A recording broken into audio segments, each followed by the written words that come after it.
Hoy la vi. Fue casualidad. Yo estaba en el bar. Me miró al pasar. La conversación. Yo le sonreí. Hoy conduce Gabriela Pintos. Y le quise hablar. Me pidió que no, que otra vez era. ¿Qué ocurre cuando una tragedia griega se encuentra con una de las heridas más profundas de la historia argentina? Edipo en Ezeiza, con dramaturgia de Pompeyo Audibert y dirección de Micaela Larroca, parte de un acontecimiento concreto, lo que fue la masacre de Ezeiza del 20 de junio de 1973, pero no busca reconstruirlo ni ofrecer una interpretación histórica. Lo toma como una herida, como un punto de fractura desde el cual comienzan a desarmarse las certezas. En escena, una familia se somete a feroces interrogatorios en busca de un traidor, de un infiltrado, de un enemigo. El padre, la madre y el hijo son fragmentos de una identidad colectiva que parece haberse quebrado. Y mientras las identidades se trastocan, también se desdibujan las fronteras entre realidad, ficción, memoria y delirio. En palabras de Pompeyo Audibert, el teatro debe ser la piedra que rompe el espejo. Y quizás eso sea justamente lo que propone Edipo en Ezeiza, romper el espejo para que los fragmentos permitan mirar aquello que una imagen completa ya no puede mostrar. En septiembre, esta obra, que ha sido muy premiada, vuelve a escena en la sala Hugo Balso del Auditorio del Sodre y vamos a hablar con su directora, Micaela Larroca, de agosto, y con uno de sus intérpretes, Mauricio Ripoll. Bienvenidos.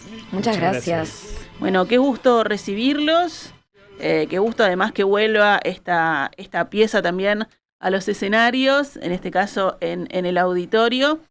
Y capaz que podemos empezar con esa imagen que aparece también en el dossier de la obra, eso de que dice Pompeyo Audibert, que el teatro debe ser la piedra que rompe el espejo, que es una imagen bastante potente, ¿no? Y para pensar, Edipo en Ezeiza, ¿qué espejo querían romper con esta obra? Bueno, primero que nada, creo que nosotros nos vimos como muy influenciados por las palabras de Pompeyo, las encontramos en un libro de teoría y hubo algo de esas palabras que resonaron un poco con nuestras búsquedas que veníamos haciendo en proyectos previos, digamos, ¿no? Y creo que siempre estamos buscando un poco romper el dispositivo del lenguaje, como encontrar maneras nuevas de comunicarnos que obviamente no es que sean del todo originales, pero sí hay una reconfiguración que todo el tiempo nos permite estar buscando nuevas maneras de encontrarnos. Y un poco a partir de Edipo en Ezeiza creo que fue una de las primeros espejos que quisimos romper. Y después también un espejo que creo que un poco iba por la realidad que estábamos atravesando. Cuando nosotros empezamos a agarrar este texto y empezamos a soñar o a vislumbrar la idea de hacerlo en territorio uruguayo, estaban sucediendo cosas alrededor en el mundo, en el contexto político y social, que nos hacían como vibrar mucho con lo que esta historia contaba y desde esos puntos donde había nacido, ¿no? La masacre de Ezeiza en el 70, el contexto histórico que también se había atravesado en esa época. Entonces hubo algo que dijimos, rompamos la realidad un poco el espejo de la frontera, ¿no? Como para acercarnos. La frontera argentina, sí, y un poco también todas las fronteras que a veces nos delimitan y puede ser con el vecino, con la vecina, con el amigo, con la amiga, con el padre, con la madre. Y creo que un poco esa rotura de espejo fue un poco en el juego teatral, en la búsqueda del lenguaje, y además romper ese espejo de la frontera que nos divide y tratar de traer esta historia para acercarla un poco más. Ahí está, para adueñarse, ¿no? De esa historia también. Sí, adueñarse y también para a través del teatro pensar un poco en nuestro presente, que creo que también en algunas búsquedas por lo menos nos lo podemos permitir, ¿no? No siempre el teatro es eso, pero por lo menos en esto lo fue y lo sigue siendo y hasta el día de hoy creo que la obra nos vive repreguntando y haciéndonos cuestionar cosas distintas, ¿no? Y nos va acompañando también en todo nuestro contexto que se sigue modificando.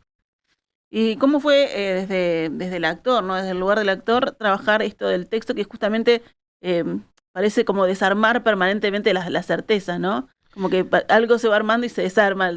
Sí, fue muy interesante y fue muy innovador tal vez para la carrera, la corta carrera que tengo, digamos.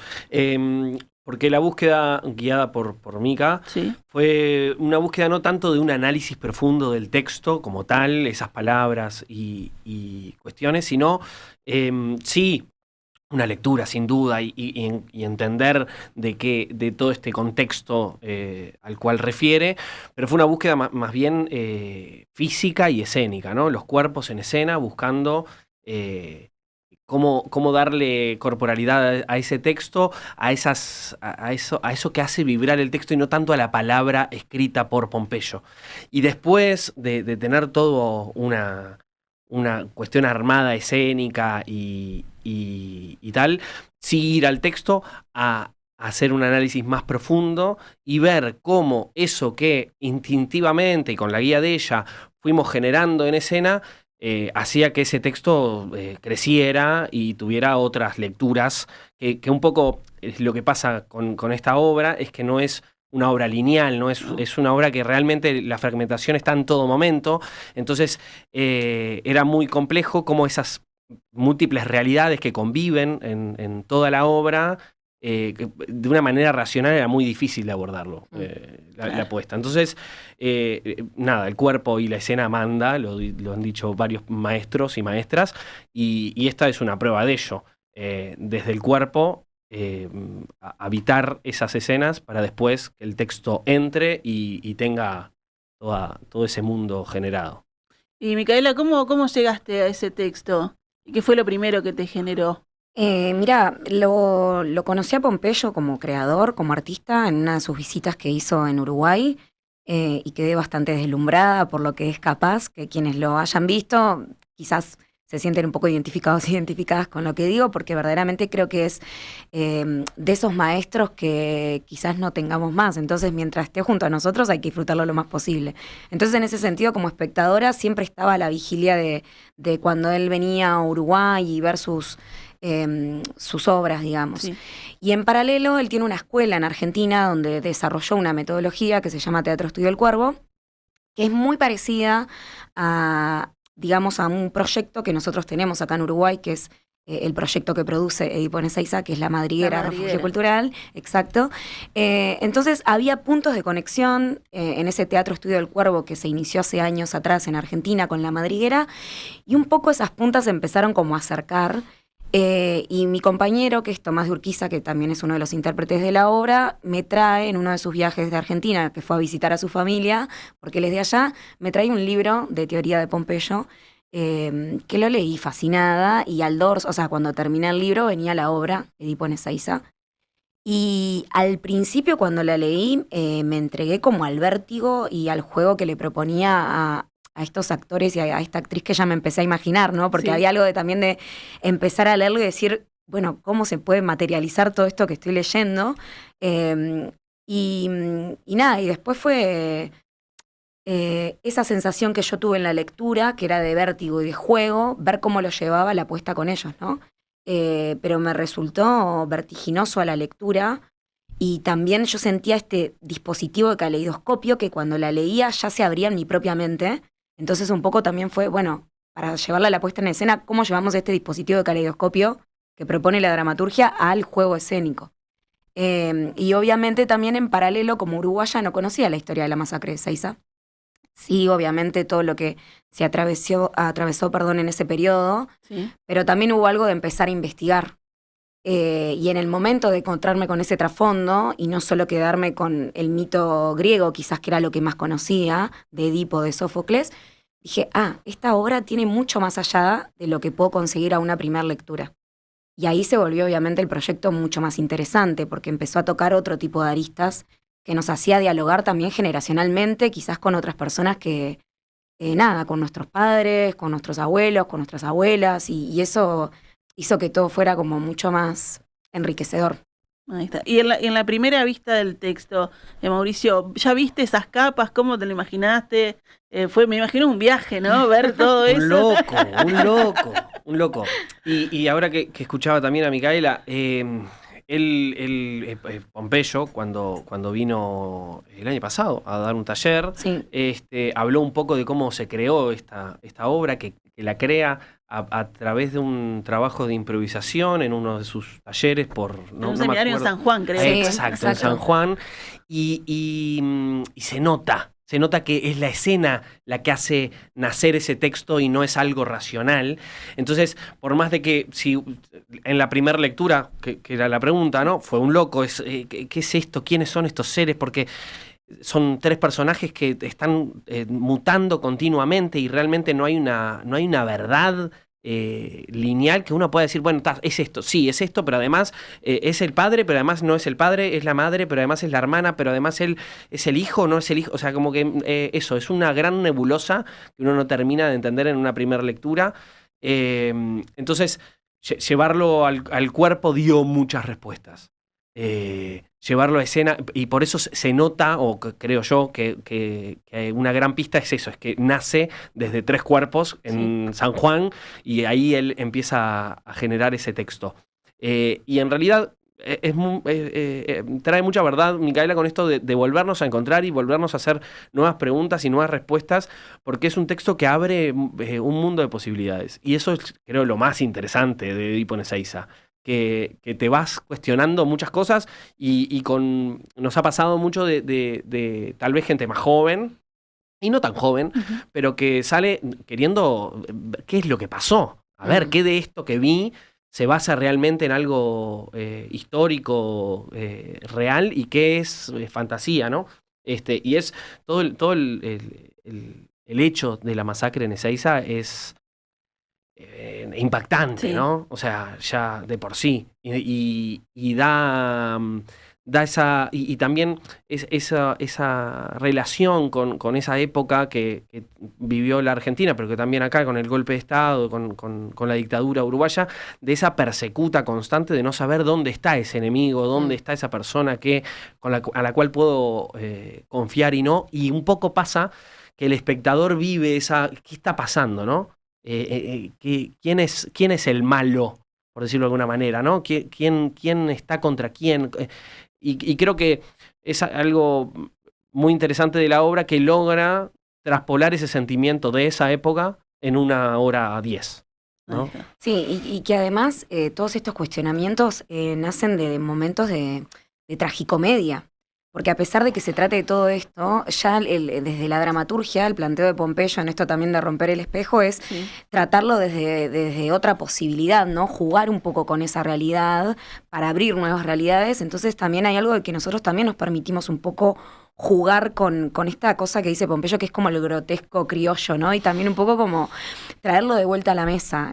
Pompeyo lo que dice es, el teatro no nació para hacer realidad. No nació para ser un espejo de lo que vivimos constantemente, sino que nosotros como creadores tenemos la posibilidad de lanzar esa piedra y verdaderamente devolverle a los intérpretes, a las intérpretes y al teatro esa posibilidad de conjunción, de creación medio metafísica, de energía que subyace todo el tiempo, pero que nos excede, que es extracotidiana. Entonces también la obra tiene como un lenguaje, un dispositivo físico de mucho juego, pero también es muy poética, muy sensorial y por momentos muy cómica, que también el golpe ese de la realidad, de decir, ¿de qué me estoy riendo?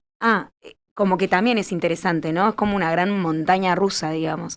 Y eso también es lindo, porque la gente la pasa bien en esa hora 10, ¿no? Mientras nos cuestionamos y dudamos y no sabemos quiénes somos y hablamos de nuestra identidad, también estamos teniendo un momento entre nosotros ameno, por así decirlo, ¿no?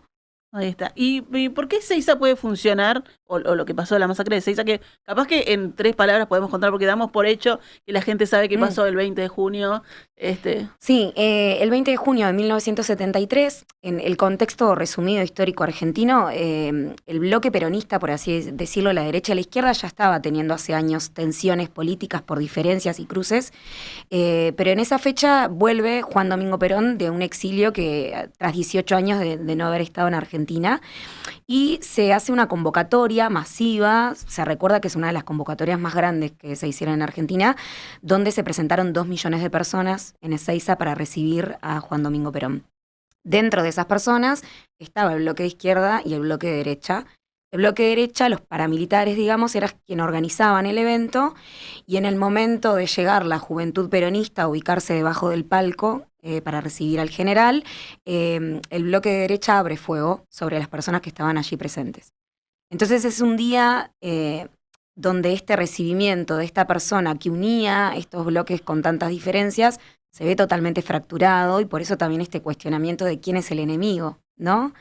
Y bueno, ese día terminan habiendo asesinatos, personas que son también secuestradas y torturadas. La canción de Leonardo Fabio que escuchábamos también tiene mucha importancia, no solo por Leonardo Fabio y toda su militancia política y simbolismo, sino también porque era quien estaba llevando la conducción ese día de ese recibimiento. Y también investigando hay anécdotas donde dice, en el hotel donde él se hospedaba, es él que abre la puerta de un hotel, Leonardo Fabio, de una habitación, y encuentra personas que están siendo torturadas. Entonces la obra tiene como mucho simbolismo dentro de lo que pasó ese mismo 20 de junio. Pero también lo particular es que frente a esa situación donde la sociedad argentina se fragmenta y no sabe en quién confiar, hay un discurso que da Juan Domingo Perón 2 días después, y cuando el bloque de izquierda pensaba que iba a sentirse apoyado por ese referente, Perón lo que dice es que para volver a acomodar la situación, por así decirlo, hay que volver a encerrarse en la casa y puertas adentro, dejar como los trapitos sucios ahí y solucionarlo puertas adentro. Entonces también hay algo de que me parece que el hecho de que Pompeyo traiga esta situación argentina y lo meta dentro de una casa y dentro de esta familia, tiene también esa punta, ¿no? De decir, ¿por qué tenemos que resolver adentro? ¿No? Esto que está fracturando la sociedad. Pero bueno, es un hecho que me parece que hasta el día de hoy en la política argentina esa fractura también se ve, ¿no? Quizás el peronismo y todo lo que sucede en Argentina, a veces a nosotros como uruguayos, uruguayas nos cuesta comprenderlo más, porque quizás siento que en Uruguay, o es mi percepción, es más fácil identificar a veces los bloques, y a la vez también ahora estamos teniendo situaciones políticas que nos hacen no entender cuáles son los bloques y las decisiones de cada bloque, ¿no? Como que estamos viviendo tiempos tumultuosos en ese sentido. Entonces la obra, nada, aparte de ese hecho argentino que me parece que hasta el día de hoy cuela, ¿no? Son historias que quedan en la memoria colectiva, y un poco la obra también trata de eso, ¿no? Nosotros vivimos este presente, pero traemos esas historias como memoria colectiva. Ahí está. Algo de eso ya explicabas en tu respuesta, ¿no? Porque yo te iba a preguntar, ¿qué interesa de llevar este conflicto político? ¿Por qué te interesa llevarlo a una familia, ¿no? A un lugar que primeramente uno podría decir es de protección, pero no lo es, porque el enemigo está ahí, ¿no? Sí, sí, no sé y que no lo es en la obra, y que no lo es para muchos en su familia también, ¿no? Entonces creo que es una decisión muy acertada, romper con ese lugar sagrado. ¿Qué más sagrado que los padres y 2 padres y un hijo? Sí. Y en realidad es sagrado en los papeles, en las escrituras, porque después en los hechos sabemos que es el infierno de muchos y de muchas. Entonces, ese infierno que se vivió en Ezeiza y que vivieron muchos y muchas esa tarde, la lleva a un lugar donde es el infierno de muchos y de muchas hoy en día. Por eso creo que es lindísimo querer saber qué pasó en Ezeiza ese día, todo, pero que la obra va más allá de eso. Si no sabemos qué es lo que pasó, igual nos toca y nos hace viajar por toda esa montaña rusa de emociones y de reflexiones, ¿no? Sí, y creo que también ese hecho de Ezeiza también abre preguntas que a veces en el teatro nosotros como creadores nos hacemos siempre, o cuando estábamos estudiando nos decían que ¿quién sos? ¿Dónde estás? ¿Y hacia dónde vas? Son preguntas que en el teatro siempre tenés que tener claras, ¿no? Y a veces otros géneros más existencialistas abordan que esas preguntas no son fáciles de responder. Entonces esta obra un poco también juega con eso, ¿no? Como ese mundo un poco más absurdo, existencial, que dice, ¿quiénes somos? Bueno, no lo sabemos. ¿Hacia dónde vamos? Tampoco tenemos idea, ¿no? Y lo relaciona con estas napas sociales, digamos, ¿no? Colectivas, pero sí, creo que es como a mí como intérprete, como creadora, siempre me interesa preguntarme quién soy y hacia dónde voy. No tengo la respuesta siempre, como en esta obra, pero me parece que también el hecho de traerla es para seguirnos preguntando quiénes somos y hacia dónde vamos. Sí, lo que siento quizás que esta obra habla un poco más de lo colectivo y no tanto de lo individual, aunque sí también lo toca. Y como creadora algo me interesó de eso, ¿no? De hacernos esas preguntas de manera colectiva.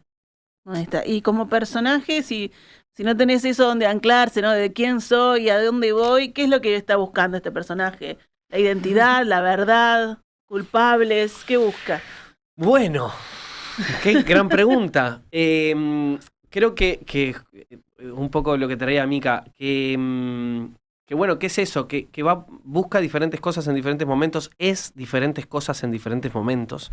No, los tres personajes, ¿no? Pero no hay ningún personaje es esto, ¿no? Y eso es lo que lo hace más difícil tal vez, pero más divertido seguro. Que bueno, que el personaje tiene una corporalidad y una forma de vincularse con los otros, con las otras y el entorno, pero no es más que eso, creo yo. Y qué es lo que quiere va variando. Sí, en un momento quiere saber quién es el culpable, en un momento quiere saber si es él el culpable, en un momento quiere saber en dónde está, quiénes son esas personas, qué es ese lugar. O sea, hay como muchísimas preguntas que después al minuto siguiente se responde y al minuto siguiente se responde otra cosa que es totalmente contraria a la que se había respondido hace 2 minutos. Entonces, y lo lindo es que todo eso convive y todo eso es verdad a la vez. Y es mentira a la vez. Entonces, nada, creo que los tres personajes en todo momento están en esa, preguntándose. Y las respuestas vendrán o no. Y hay algo que pasa que también lo hace vigente, ¿no? Que es como que se van fabricando esas imágenes, se van fabricando continuamente enemigos, ¿no? El enemigo está afuera, el enemigo está acá. Y algo de eso también se puede ver ¿no? En el mundo en que vivimos también, ¿no? Sí, en la vigencia que tiene. Total. Por eso creemos que también, más allá de que obviamente la obra ha tenido sus reconocimientos y sigue teniendo su recorrido, para nosotros tener la oportunidad también actualmente de poder traerla de vuelta, esta vez va a ser la tercera temporada, por así decirlo. Es la segunda temporada que tenemos este año, pero es la tercera. Estuvimos antes en Teatro El Galpón, que también en ese momento decidimos estrenarla ahí también por la historia que tiene el Teatro El Galpón y la militancia. Y esta vez nos vamos a otra sala también importante y querida, que es la Sala Hugo Balso, que también a nosotros como creadores nos pone en nuevos parámetros, ¿no? Porque la obra un poco se va a modificar por adaptarla a la sala, pero también estamos muy contentas de poder volverla a traer, para ver también cómo sigue pegando al espectador, a la espectadora y a nosotros mismos y a nosotras mismas. Ahí está. Y también tuvo algún pasaje por el interior, ¿no? Sí, como el año pasado tuvimos el reconocimiento en los premios Florencio a Mejor Espectáculo y Dirección, también el INAE... Felicitaciones, que lo hice así rapidito, Micaela, parece que no, pero... no, pero lo traigo también porque el INAE, a partir del año pasado, a las obras que se llevan ese reconocimiento, son elegidas para Escenario País, que es un programa que empezó a funcionar el año pasado, donde les da apoyo para poder girar por otros departamentos de Uruguay. Y en ese sentido tuvimos una experiencia increíble donde estuvimos en el Teatro Escayuela en Tacuarembó y en el Teatro Municipal de Rivera, que también para nosotros era toda una odisea pensar qué pasaría en Tacuarembó y en Rivera con la obra. Y fue hermoso porque el público nos acompañó. En Tacuarembó tuvimos también la oportunidad de tener una charla con adolescentes, con personas que se acercaron, y había grupos de estudiantes, y tuvimos en la sala entre 14 años y 70, o sea, los espectadores estaban entre 14 y 70. Y eso también me parece que habla de estos temas que son importantes de traer y que nos conmueven en muchos sentidos. A veces creemos que son solo generacionales, de las personas que vivieron y atravesaron desde el cuerpo esa época, pero también a nosotros esta obra nos hizo darnos cuenta de eso, de que también a la gente más joven hay algo que le vibra, algo que le mueve para acercarse a este tipo de espectáculos.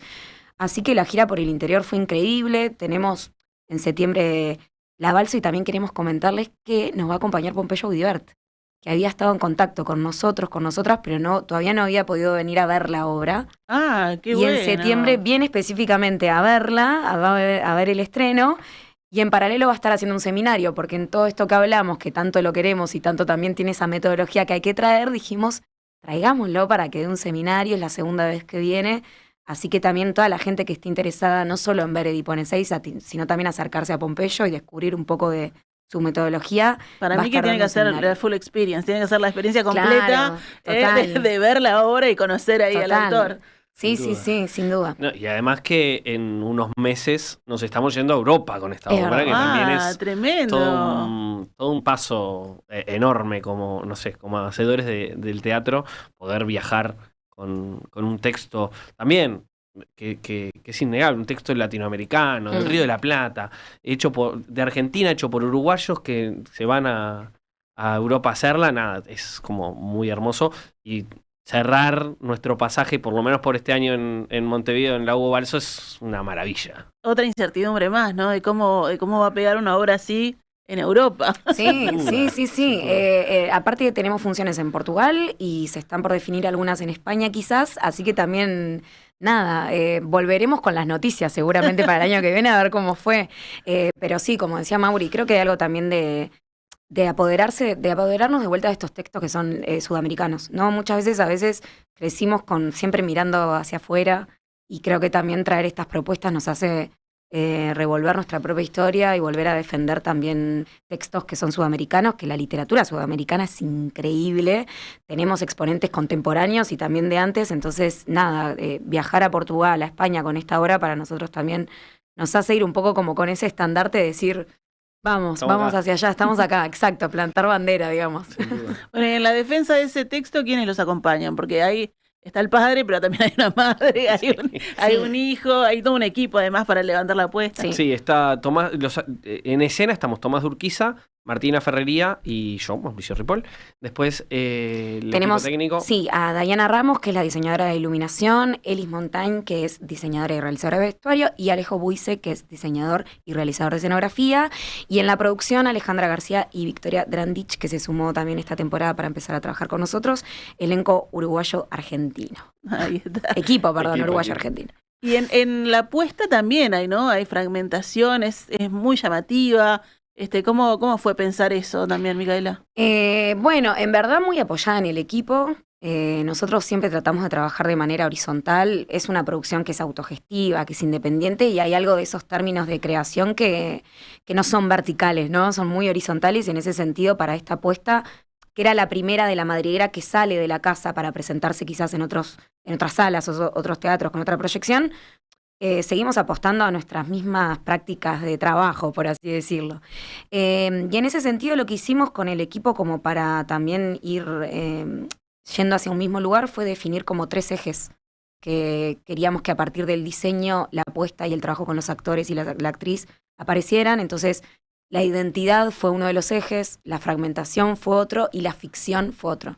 Entonces hay algo de todo el dispositivo que se levantó a partir de esos ejes y se terminó construyendo una atmósfera muy onírica, donde la gente desde el momento que pisa la sala se ve atravesada por todo lo que escucha, ¿no? A nivel sonoro, lo que se ve, lo que se siente, las actuaciones, generan como una atmósfera que te hace meterte en un embudo de viaje vertiginoso de hora 10. Pero nada, fue un trabajo en equipo que se levantó desde todas las aristas y todas las fuerzas. Y por suerte, obviamente, los reconocimientos siempre empoderan más al equipo, sí. pero nada, trabajamos de la misma manera que trabajamos siempre, por así decirlo. Cuestionándonos cosas, probando, investigando. También estuvimos 4 o 5 meses investigando previo al estreno y nos hubiera gustado tener más tiempo porque también somos amantes de nuestro trabajo y nos gusta también investigar. Creo que eso es algo lindo también que este equipo se puso al hombro, ¿no? La investigación, el juego, pero a partir de la investigación, no solo armar un paquetito para estrenar, sino investiguemos sobre el cómo lo hacemos, por qué levantamos, qué nos dice la escenografía, qué nos dice el sonido, qué nos dice el vestuario. También el vestuario no solo trabajó con la época, sino también fue a investigar sobre vestidos de Eva Perón, por ejemplo, para que también en ese personaje de esa madre haya algo de esos tintes. Entonces, nada, hay como mucho trabajo de investigación. Sí, y perdón, y también como interdisciplinario, porque no fue como una apuesta de, bueno, viene la directora y vos te parás acá, vos allá, y con algunas modificaciones, pero ya con la idea preestablecida por ella, sino una búsqueda y ordenando tal vez, fue como no sé, me corregís cualquier cosa, pero como ordenando ese juego con una luz que aparecía, una máquina una máquina de escribir que se agregaba, un biombo que generaba entradas y salidas, y con eso jugando en escena. Me da un miedo cada vez que sube la escalera. Sí, no sabes cómo se suben, suben y bajan, suben y bajan. Y ese entramado y ese orden fue llevado adelante por ella, pero digo que eso, la apuesta fue como creciendo y generándose en esa investigación de 5 meses y pico que tuvimos. ¿Y cómo cambia el espacio, el cuerpo de los actores, digamos? El movimiento de... Bueno, todo. Las 2 experiencias que tuvimos en el interior fue geniales porque eran 2 espacios completamente diferentes y también con muy poquito tiempo de poder ajustar cuestiones, porque nada, fueron 2 días uno atrás del otro, viajes, cuestiones. Es muy vertiginoso, hermoso, pero muy vertiginoso, con pocas horas de sueño, pocas horas de poder ajustar. Y los cuerpos en escena se entienden, también son 2 intérpretes increíbles, mis compañeros. Nada, y la obra funciona, se va adaptando a esos lugares. Ahora tenemos la posibilidad también de esta Hugo Balso, que es otro escenario, Sí. y bueno, y pasará lo mismo. Sí, y además hay algo que también cuando armamos toda esta apuesta, trabajamos un poco el concepto de puntos de rebote. Entonces, en esto que dice Mauri, ellos arrancaron trabajando en un espacio totalmente vacío y tratando de comunicarse esos 3 cuerpos, ¿no? Con un espacio vacío. Y después le fuimos sumando elementos que ellos fueron integrando. Entonces, ellos ya tienen como este dispositivo, este lenguaje que generaron entre ellos, donde todo lo que se sume, ellos lo agarran para jugar, Bien. que es lo que pasa también durante esa hora 10. Entonces, hay algo de... Si el espacio se achica, se agranda, se suma algo nuevo, algo no está, que el teatro es materia viva, entonces todo el tiempo la alerta tiene que estar porque pasan cosas. Ellos lo tienen muy integrado a este juego, a este despliegue físico, entonces en ese sentido creo que hasta ahora todo lo que hemos atravesado ha sumado de alguna u otra manera, ¿no? Que eso también es darle, creo, como directora el poder a los intérpretes, ¿no? Poder verdaderamente a partir de esa investigación que hicimos, darles a ellos la posibilidad de juego, y que aún teniendo ya casi 20 funciones, ellos desde adentro puedan seguir jugando y tengan esa valentía y ese poder, me parece que fue como de los grandes hallazgos que tuvimos en el proceso, porque nada, es lo más valioso, darle también a los actores y a la actriz ese poder que tienen de creadores y no solo de representantes de, ¿no? Así que nada, ellos están creando todo el tiempo. Y en ese juego de seguir investigando y de seguir probando y de ir sumando o cambiando las cosas, ¿cómo ha cambiado la obra desde el estreno a pasar 20 funciones? Bueno, vos la ves de afuera, así sí, que... no, en lo que ha cambiado un poco, creo, es... les puedo decir, ¿no? Tenemos un equipo que es bastante pizarrero. Entonces... Hablar así de los compañeros que no pero están... está bien, pero está...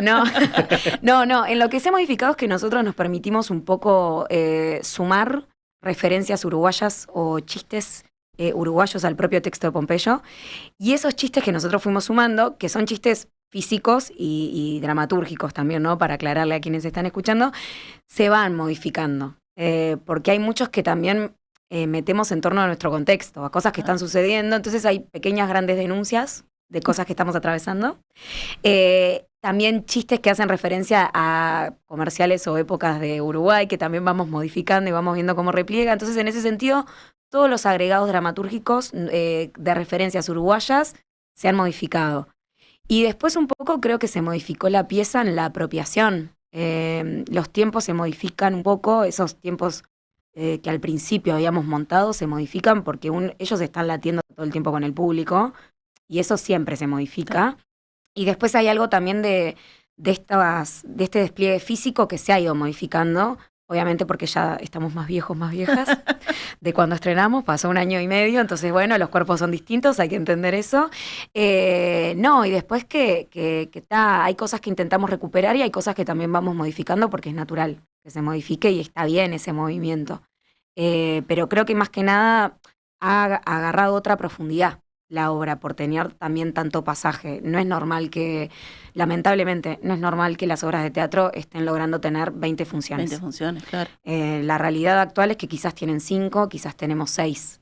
Entonces, poder tener un bagaje de 20 funciones y más, también hace que la obra crezca en otros sentidos, que para ellos sea más profunda y para nosotros como equipo también. Y creo que en eso ha cambiado la profundidad, la sensibilidad, que siempre fue una búsqueda inicial, pero se sigue yendo más a fondo cada vez. Entonces en eso creo que si alguien la vio cuando estrenó el año pasado o la vio en esta temporada que tuvimos en abril, seguramente si va en septiembre se va a encontrar con algo distinto y mucho más profundo.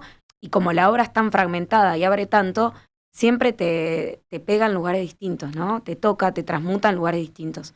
Entonces creo que también hay mucha gente que ha ido, ha vuelto a verla por eso, porque siente que se pierde mucho y de repente dice, no, tengo que volver a ver para encontrar otro detalle, para ver otra cosita. Sí. Bueno, y van a tener 5 oportunidades, ¿no? Porque van a pasar de 20 a 25. Vamos a contarle a la gente qué días van a estar, cómo conseguimos las entradas para verlos en el Hugo Balso. Vamos a estar del 9 al 13 de septiembre, del 9 al 12 tenemos a las 21 horas en la sala Hugo Balso y el domingo 13 de septiembre tenemos 19:30. También lo que da la oportunidad es muchas veces estas personas que no pueden ir en un fin de semana y a veces las obras se dan los fines de semana, vamos a estar miércoles, jueves, viernes, sábado y domingo, una semanita, y las entradas se pueden conseguir en la boletería de la sala o en Ticantel. Y también contarles, pero porque somos militantes de eso, que también hay cupos y beneficios. Entonces hay beneficios para PIT-CNT, SUDEI, SUA, que es el sindicato de actores y actrices de nuestro país. Hay también con La Diaria, con El País. Pero que no solo lo decimos por decirlo, sino que la gente sepa que también a veces nos cuestionamos la democratización del arte y cómo llega. Entonces también estos beneficios, estos cupos que siempre militamos por tener, es también para aquellas personas que no pueden quizás comprar el precio de la entrada general, pueda acercarse a la sala. Así que en ese sentido, bienvenidos, bienvenidas todos. Y en la misma línea de la democratización también, que es una sala con acceso universal, digamos, Sí. Cualquier persona Con movilidad reducida, sí. va a poder acceder a la sala, que es una sala hermosa. Hermosa, la Hugo Balso, claro Sí, que sí. sí. Y bueno, y recordemos también que están los seminarios, ¿no? Con el propio Pompeyo. Sí, el martes 8 y el miércoles 9 de septiembre se pueden enterar por el Instagram de La Madriguera, madriguera.cultural, Ahí va. cómo inscribirse y demás. Y lo importante es que Pompeyo lo que dice, puedes tener experiencia o no para atravesar el seminario. Lo que sí él dice es que si tenés experiencia en algo cercano al trabajo corporal, siempre la experiencia la vas a poder como transitar desde otro lugar. Gran maestro que también tiene el juego y la composición en todas sus áreas y lo trabaja en ese seminario. Son 2 jornadas de 3 horas. Así que quienes estén ahí rumiando con ganas de acercarse, martes 8 y miércoles 9 de septiembre. Y bueno, quizás también lo van a poder ver en el mismo estreno, ahí sentado en la sala, que para nosotros también estamos muy nerviosos, ansiosos, Claro, pero bueno, ¿no? es una responsabilidad, Es un ¿no? extra, Tenerlo ahí, digo. es un extra. Pero no, estamos muy contentos y también viene específicamente para eso. Y nada, nos habla, creo, un poco también de su grandeza acercarse a este material. Sí, y subrayo en aprovechar, es una persona que está muy cerca, pero a la vez es difícil de que pueda venir, es todo un esfuerzo grande hacerlo llegar para dar unos talleres. Entonces, nada, que aquellas personas que tengan interés se contacten rápidamente, porque tampoco son muchísimos lugares. Claro, Sí. no hay tantos cupos. Sí, y se puede ir como participante, que esto capaz es importante, o sea, participar de la experiencia, o como oyente, también quienes quieran acercarse de manera más teórica, a ver cómo él trabaja. También el seminario tiene esa parte práctica y teórica, digamos, para conversar y analizar la metodología, así que tienen esas opciones. Buenísimo. Repetimos, Edipo en Ezeiza, de Pompeyo Audivert, con la dirección de Micaela Larroca, con la actuación de Mauricio Ripoll, que lo tenemos acá, acompañado de Martina Ferreira y Tomás de Urquiza, del 9 al 13 de septiembre en la sala Hugo Balso. No se lo pierdan, entradas por Ticantel, que ya pueden ir comprando. Y para cerrar, ¿qué les gustaría que siguiera dando vueltas en la cabeza del espectador cuando se vaya de la sala?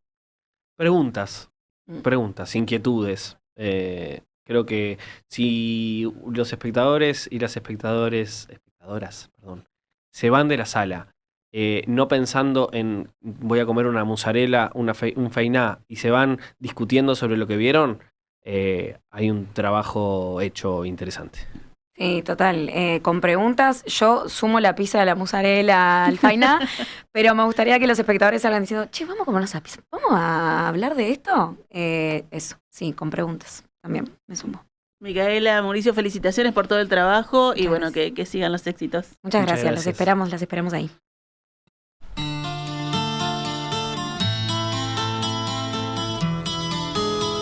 Hoy la vi. Fue casualidad. Yo estaba en el bar. Me miró al pasar.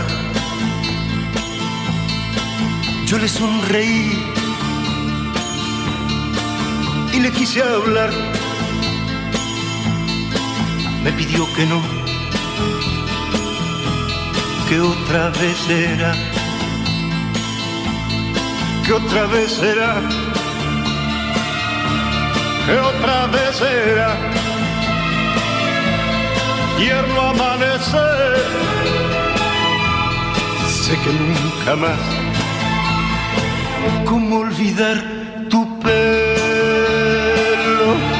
¿Cómo olvidar tu aroma? Si aún navega en mis labios el sabor de tu voz.